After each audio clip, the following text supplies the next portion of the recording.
হয়তো বাঁচবো না হলে মরবো, কিন্তু আল আকসা তোরা দখল করবি, আল আকসা ভেঙে মন্দির বানাবি। আল্লাহর কসম, এটা কিছুতেই মেনে নেব না। একটা কথাই যদি খালি বলতে পারি, আর কি না, 200 কোটি মুসলমানের কিচ্ছু লাগে না। একসঙ্গে ময়দানে নেমে একটা করে চড় মারলেও তোদের দাঁত মুখে একটা থাকে না। তো এখন এই আয়াত দ্বারা স্পষ্ট, আল আকসা সংকটের সমাধান হবে জিহাদ। কেউ কেউ কে কানে আবার জঙ্গিবাদ শুনতে পাচ্ছেন না? হ্যাঁ, অনেকে আছে কাফেররা করলে এটারে খুব সুন্দর অর্থ বের করতে পারে, কিন্তু মুসলমান কোরআনের শব্দটা বললে কানের মধ্যে কি যেন মেশিন লাগানো আছে। আপনি বলবেন জিহাদ, সে কান দিয়া শুনবে জঙ্গিবাদ। 75 ইয়ার্স হয়ে গেল, 75 বছর সব চেষ্টা ফেল মেরেছে। কোনো চেষ্টা দিয়ে কোনো কাজ হয়নি। সভা সমাবেশ, বয়ান, বিবৃতি, বক্তৃতা, বিবৃতি, অথবা সে আন্তর্জাতিক জাতিসংঘে গিয়ে বিভিন্ন রকম আহ্বান, কোনো কিছু দিয়ে কোনো কাজ হবে না। এই সংকটের সমাধানে আয়াত দ্বারাই প্রমাণিত জিহাদ। দ্বিতীয় একটা আয়াত আছে এর পক্ষে, ওয়াকাতিলুহুম হাত্তা লা তাকুনা ফিতনা ওয়া ইয়াকুনা দ্বীনু কুল্লুহু লিল্লাহ। আল্লাহ বলেন, ওদের বিরুদ্ধে লড়াই চালিয়ে যাও যতদিন ফিতনা নির্মূল না হয়। আল আকসা কাফেরদের দখলে থাকা ফিতনা নাকি ফিতনা না? সবাই একমত তো এই ব্যাপারে? যোগীগঞ্জ এই পৌরসভায় তো আমি আগে আসি নাই, এজন্য কে কোন দলের কে কোন মতের তা আমি জানিও না। এজন্য আপনারা ক্লিয়ার করে দিলে ভালো যে আল আকসা কাফেরদের দখলে আছে, এটা ফিতনা নাকি ফিতনা না? তো রব্বুল আলামিন ফিতনা নির্মূলের ওষুধ দিলেন কি?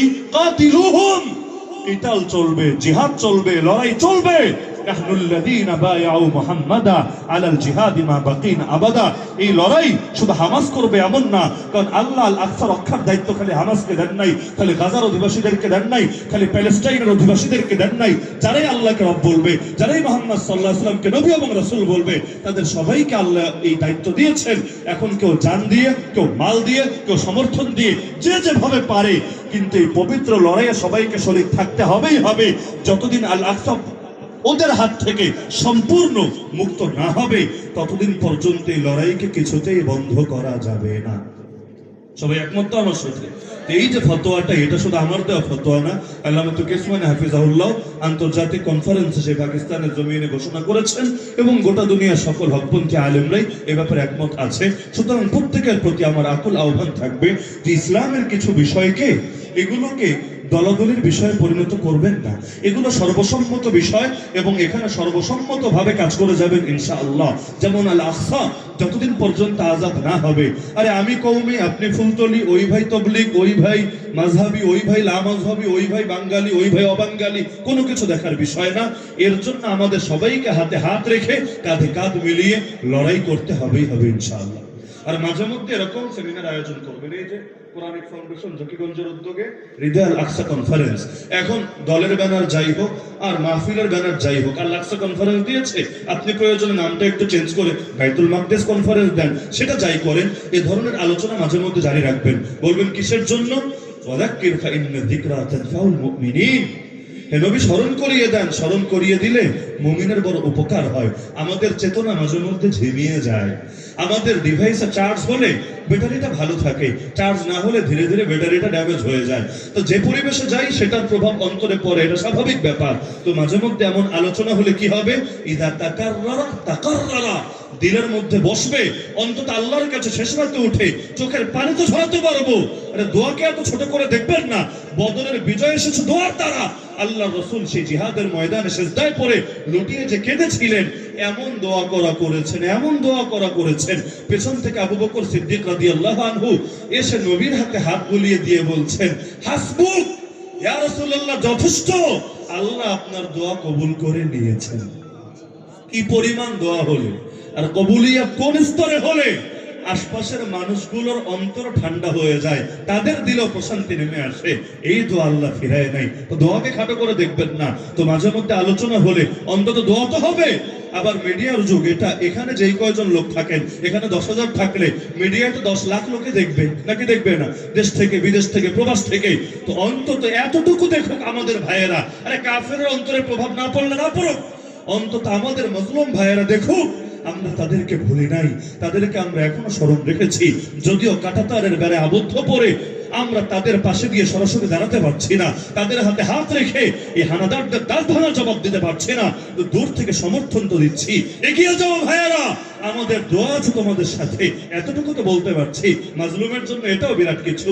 আমরা যখন কারাগারে, ওই সময়ও যদি বাইরেও কেউ আমাদের আলোচনা করতো, এগুলো কানে চলে আসতো। কিভাবে জানেন? কারণ নতুন নতুন আসামি তো ঢুকতেই থাকে। তো বাইরে কি হয় না হয় সব খবর এক একজনের দ্বারা কানে চলেই আসে। এখন ওই হুজুর এটা বলছে, ওই হুজুরের এটা নিয়ে দেশ গরম হয়ে আছে, মোটামুটি কানে চলে আসে। তো যে কোনো আলেম যদি শুনতো, না আমার জাতি আমাকে ভোলে নাই, এখনো স্মরণ করছে, দোয়া করছে, অন্তরে আলাদা আবেগ আসতো, ভালোবাসা কাজ করতো, দোয়া বের হয়ে আসতো। তো এতটুকু তো করতে পারবেন ইনশাআল্লাহ। নাকি আগামীতেও কোন আল আকসা কনফারেন্স হলে বাধা দিবেন যে কিভাবে মাহফিল বন্ধ করা যায়, বা মাহফিল হলে হোক অমুক আর তমুক না আসুক, অমুক আর তমুক আসলে কি হবে রে ভাই? আল আকসা কনফারেন্সেও যদি অমুক আর তমুক নিয়ে চুলকানি চলে, তাহলে পৃথিবীটা সুন্দর এবং ভেজাল মুক্ত হবেটা কিভাবে? সাম্প্রদায়িক সম্প্রীতি কারে বলে? খালি হিন্দুর লগে মহাব্বতের নাম রে সাম্প্রদায়িক সম্প্রীতি বলে। আরে হিন্দুর লগে মহাব্বত শেখাবা, কিন্তু নিজের ভিন্ন মতের মুসলমানের লগে ঝগড়া বিবাদ বাধায় রাখবা, এগুলো কোন ধরনের আচরণ? এমন তো কোনো আশঙ্কা নাই আল আকসা নিয়ে বয়ান করলেও কারো চেহারা খুলে যাবে, কারো ভণ্ডামির মুখোশ উন্মোচন হয়ে যাবে। না হলে ভয়ের কি আছে? বাক্যে ভয় করার যুক্তি আছে। হুজুর মানুষকে ভয় করার তো কোনো যুক্তি নাই। হুজুরদের বাঘের মতো নখও নাই, বাঘের মতো দাঁতও নাই। সুতরাং আগামীতে এগুলো নিয়ে ভেজাল না করে আপনারা আরো বিশাল পরিসরে আর সুন্দরভাবে মাঝে মধ্যে অন্তত 2-4 মাস পর পর এরকম এক একটা আল আকসা কনফারেন্স করবেন। পারবেন তো ইনশাআল্লাহ? যতদিন আল আকসা স্বাধীন না হয় আমাদের এই আলোচনা চলবে, দোয়া চলবে। রব্বুল আলামিন আমাদের সবাইকে সেই তৌফিক দান করুন, আমিন।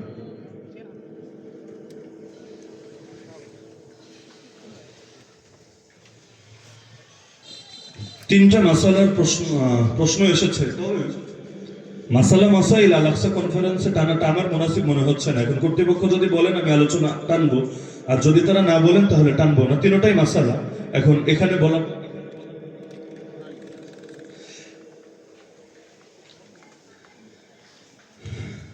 এক নম্বর প্রশ্ন, সালাতুল ইস্তিসকা জামাতে আদায় করার বিধান কি? যেই সময়ে পানির সংকট দেখা দেবে, ব্যাপক অনাবৃষ্টি দেখা দেবে, হানাফি মাযহাবের ফতোয়ার গ্রন্থগুলোতে আছে, যখন এমন হবে যে কুয়ো শুকিয়ে গিয়েছে, পুকুর শুকিয়ে গিয়েছে, কৃষকরা ক্ষেত আবাদ করবে কিন্তু এর জন্য পানি পাচ্ছে না, এরকম যদি কোনো হালত দেখা দেয়, সেই সময় সালাতুল ইস্তিসকা আদায় করা সুন্নাত। এখন সালাতুল ইস্তিসকা জামাতে আদায় করবে নাকি ব্যক্তিগতভাবে দোয়া করবে বা সালাতুল হাজত পড়ে আল্লাহর কাছে সাহায্য চাইবে, এটা নিয়ে এক জামানায় টুকটাক ইখতিলাফ ছিল। যেমন ইমাম আবু হানিফা রাহমাতুল্লাহ আলাইহির ব্যক্তিগত মত ছিল সালাতুল ইস্তিসকা মূলত দোয়াটাই মূলত সুন্নাত, তবে জামাতে নামাজ পড়া জায়েজ। জামাতে নামাজ পড়া জায়েজ না? জায়েজ না, জায়েজ, তবে মূলত দোয়াটা হলো সুন্নাত। ওনার ব্যক্তিগত মত ছিল, কিন্তু ওনার শাগরেদরাই ওনার এই মতের সাথে একমত হন নাই, যার কারণে মাযহাবের ফতোয়া এটাই হয়েছে, চারো মাযহাবেই ফতোয়া এটাই যে সালাতুল ইস্তিসকা এরকম যদি ক্ষেত্র তৈরি হয়, খালি গরম বেড়ে গেলেই না, এই গরম বেড়ে গেলে বৃষ্টি প্রার্থনার নামাজের এই ফতোয়া যদি জারি করেন, সৌদি আরবে তো মোটামুটি 8-10 মাসে খালি ডেইলি সালাতুল ইস্তিসকাই পড়া লাগবে। গরম তো আল্লাহ নবীর জামানায় কম ছিল না, বেশিই ছিল, কিন্তু গরমের জন্য ইস্তিসকা এরকম কোনো ফতোয়া আমি খুঁজে পাই নাই। আমি এটা নিয়ে লম্বা তালাশ করেছি, সব কিতাবাদি মোটামুটি দেখার চেষ্টা করেছি। ইস্তিসকা শব্দের অর্থই হলো পানি বর্ষণের দোয়া। তো এখন যেটা সম্পর্কই পানির সাথে, সাকা ইয়াসকি মানে পানি পান করানো, ইস্তিসকা পানি পান করাতে চাওয়া। তো এখন যেটা সম্পর্ক পানির সাথে, এটা মূলত পানির সংকট যখন দেখা দেবে তখন এর সাথে বললেই ভালো। আর বৃষ্টি যদি গরমের জন্য আমরা দোয়া করি, রব্বুল আলামিন তো বৃষ্টি দেওয়া ছাড়াও গরম কমিয়ে দিতে পারেন। আবহাওয়া উপযোগী হওয়া মূল বিষয়। কারণ আমি ঢাকা শহরে বসে মনে করেন বৃষ্টির জন্য দোয়া করলাম, কিন্তু ওদিকে গ্রামের কৃষক আল্লাহর কাছে উল্টা দোয়া করছে, আল্লাহ এখন বৃষ্টি দিয়েন না, এই যে ক্ষেতের ফসল এখন কাটবো, এখন বৃষ্টি আসলে বড় মুসিবতে পড়ে যাব। তো তখন তো আবার দোয়ায় কাটাকাটি হবে, কারণ এদিকে বৃষ্টি হলে আমার একটু গরম কম লাগবে, কিন্তু ওদিকে কৃষকের আবার উল্টা লস হবে। তো যেহেতু প্রশ্ন করা হয়েছে জামাতে আদায় করার বিধান কি, তো বিধান সম্পর্কে বললাম যে সাধারণভাবে এই রকম বিশেষ প্রেক্ষাপট তৈরি হলে সালাতুল ইস্তিসকা তখন সুন্নাত।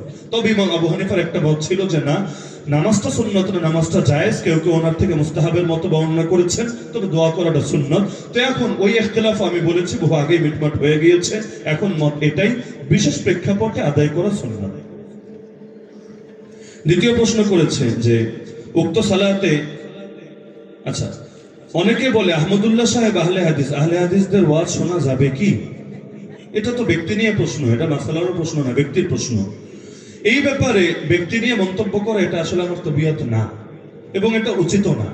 তবে আমি যতটুকু জানি শেখ আহমদুল্লাহ তিনি কওমি মাদ্রাসা থেকে দাওরায়ে হাদিস সমাপন করেছেন এবং ওই বছর বিফাকুল মাদারিসুল আরাবিয়া সম্ভবত পুরো বাংলাদেশের মধ্যে 1 নম্বর হয়েছেন, বা এক না হলেও প্রথম দিকে সিরিয়ালেই ছিলেন, আমার পুরো স্মরণ নেই। যশোরের এক মাদ্রাসা থেকে, ওই মাদ্রাসাকেও আমি চিনি, মাদ্রাসার মুহতামিম সাহেবকেও আমি চিনি। তো ওনার আগাগোড়া কওমি। সৌদি আরবে যাওয়ার পর বিদেশে থাকা অবস্থায় তিনি একটা দাওয়া বিভাগে কাজ করেছেন, এরপর বাংলাদেশে ফিরে এসেছেন। তো উনি আহলে হাদিস হওয়ার কোনো প্রমাণ আমার জানা নাই। আহলে হাদিস ভাইয়েরাও দেখে নিয়মিত তারা গালি দেয়, তারা গালি দেয় হানাফি বলে বা বেদাতি বলে, আবার আমাদের অনেকে তারা গালি দেয় আহলে হাদিস বলে। মানে দিন শেষে আসলে কার একুল ঠেলে দেয় ওকুলে, আবার ওকুল ঠেলে দেয় মাঝে মধ্যে একুলে। তো এখন যেই মানুষগুলো আসলে ওই ঝগড়াঝাটিতে লিপ্ত থাকে না, কিছু লোক আছে সবসময় খালি ইখতিলাফি মাসাইলগুলো নিয়ে ঝগড়াঝাটি করে, এদের আসলে দল বোঝা সহজ যে এই দল না ওই দল। তো এখন যেই মানুষের ক্ষেত্রে আমরা দেখি না তিনি উম্মাকে নিয়ে ফিকির করেন, কাদা ছোড়াছুরি করেন না, বা এরকম ইখতিলাফি মাসালাগুলো কুশকে দেন না, অতীতে কখনো আলোচনা করেছেন কিনা আমার জানা নাই, যেহেতু ব্যক্তিকে নিয়ে আমার পিএইচডি করা নাই, আমার নজরে পড়ে নাই যে ইখতিলাফি মাসালা নিয়ে কাদা ছড়াছড়ি করেছে। তো সুতরাং ধারণার ভিত্তিতে কাউকে আহলে হাদিস বলা আমি জায়েজ মনে করি না, কারণ অধিকাংশ ক্ষেত্রে ধারণা এটা গুনাহের কারণ হয়। ইস্তানিবু কাসীরাম মিনাজ যান ইন্না বা'দাজ যান্নি ইসমুন। হ্যাঁ, কেউ যদি এখন অকট্ট প্রমাণ দেখাতে পারে, হ্যাঁ উনি আকীদা আহলে হাদিস, উনি ফিকহ আহলে হাদিস, তখন এটা নিয়ে বিবেচনা করা যাবে। কিন্তু যিনি নিজেকে আহলে হাদিস কখনো বলেন নাই, আমার জানা মতে বলেন নাই, বা ওই রকম বিষয়গুলো নিয়ে ঝগড়াঝাটিও করেন না, হুদাই তারে আর এক ঘরানায় নিয়ে ঢুকিয়ে তারে দুশ্মন বানিয়ে আসলে ফায়দাটা কি? বরঞ্চ কাজের মানুষকে কাজ করতে দেওয়া দরকার।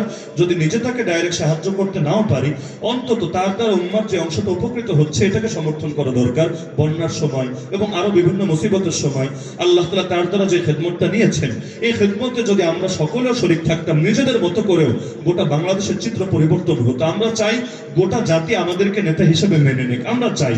কিন্তু আমরা যদি কাজ না করে খালি মাইক নিয়েই ভাবি সব জাতি আমাদেরকে নেতা মানবে, জীবনেও হবে না। ফিল্ডে কাজ করেন, জাতি এমনি মাথায় উঠিয়ে রাখবে ইনশাআল্লাহ।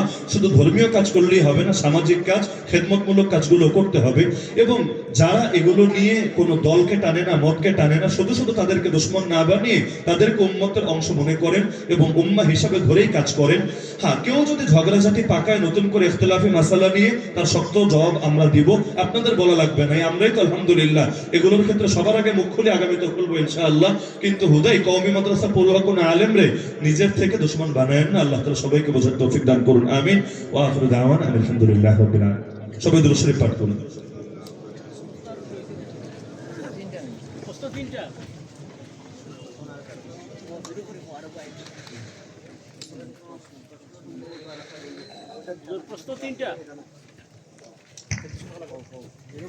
সম্মানিত দর্শক শ্রোতা, অনুষ্ঠানের এ পর্যায়ে কোরআনিক ফাউন্ডেশন জকিগঞ্জের পক্ষ থেকে আজকে মুখ্য আলোচক শেখ মুফতি আলী হাসান ওসামা দামাত বারকাতুহুকে সম্মাননা প্রদান করা হবে। আমরা দেখতে পাচ্ছি কোরআনিক ফাউন্ডেশন জকিগঞ্জের সম্মানিত দায়িত্বশীলগণ আজকের হৃদয় আল আকসা কনফারেন্সের সম্মানিত মুখ্য আলোচক শেখ মুফতি আলী হাসান ওসামা দামাত বারকাতুহুকে সম্মাননা প্রদান করছেন।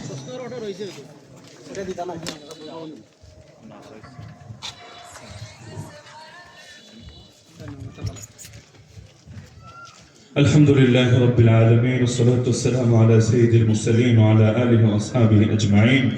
اللهم إنك مليك مقتدر ما تشاء من أمر يكون يا رب العالمين يا أرحم الراحمين يا أحكم الحاكمين يا الله। আপনি আমাদের আজকের এই আল-আকসা সম্মেলনকে কবুল করে নেন। আয় আল্লাহ, আপনি আমাদের জিন্দেগীর সমস্ত গুনাহ খাতাকে মাফ করে দেন। আয় আল্লাহ, জেনে না জেনে, বুঝে না বুঝে, প্রকাশ্য অপ্রকাশ্যে, সগীরা কবিরা যত গুনাহ করে ফেলেছি, আপনার কাছে দুটো হাত তুলে ক্ষমা ভিক্ষা চাচ্ছি। মেহেরবানি করে জিন্দেগীর সমস্ত গুনাহগুলোকে মাফ করে দেন।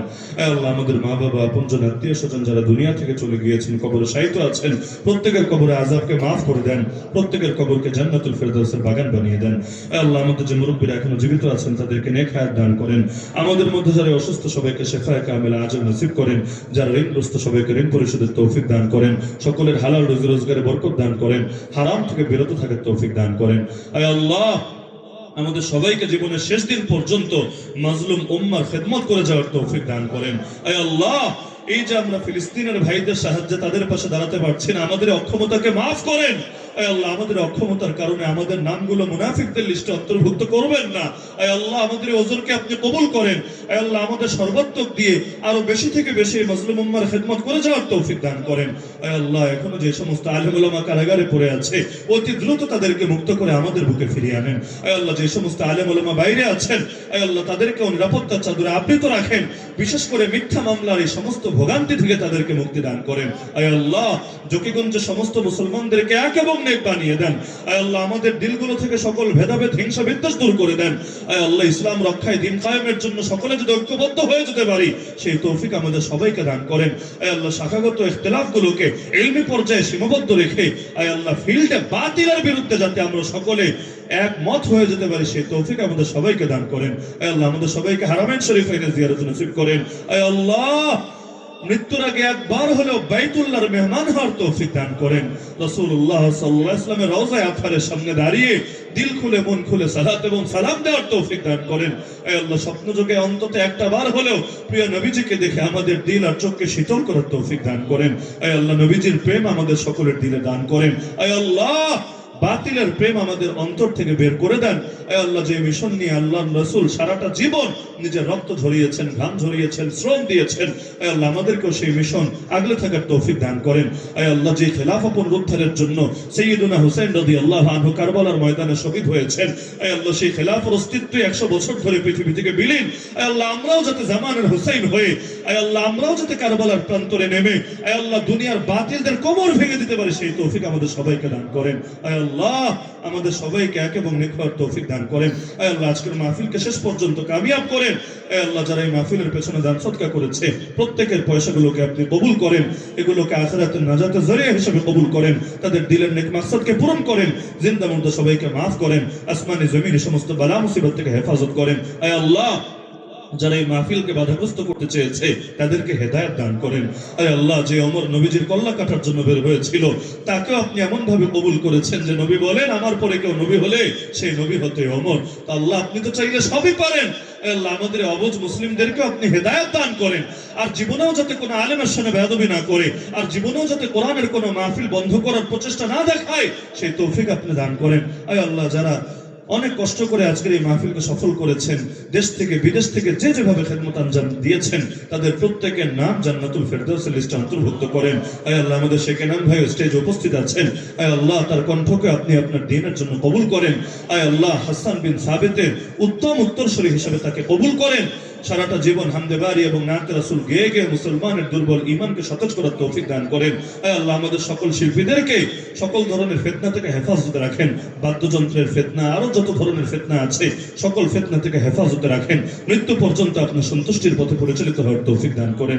সুবহান রাব্বিকা রাব্বিল ইজ্জাতি আম্মা ইয়াসিফুন। আয় আল্লাহ জকিগঞ্জের প্রতিটি ইঞ্চি ইঞ্চি মাটিকে আপনি কবুল করেন, সকল শিরিক বেদাত ফিতনা ফাসাদকে দূর করেন, মদিনাকে যেভাবে কবুল করেছিলেন এই জকিগঞ্জের মাটিকেও কবুল করেন, গোটা দেশের জন্য এই জকিগঞ্জকে একটা মডেল জায়গায় পরিণত করেন। রব্বানা তাকাব্বাল মিন্না ইন্নাকা আনতাস সামিউল আলিম ওয়া তুব আলাইনা ইয়া মাওলানা ইন্নাকা আনতাত তাওয়াবুর রহিম। ওয়া সাল্লাল্লাহু তাআলা আলা খাইরি খালকিহি ওয়া নূরি আরশিহি সাইয়্যিদিনা মাওলানা মুহাম্মদ ওয়া আলা আহলি বাইতিহি ওয়া আসহাবিহি আজমাইন ওয়ারহামনা মাআহুম বিরহমাতিকা ইয়া আরহামার রাহিমিন। चीन और हमारा, हिंदुस्तान हमारा, मुस्लिम है।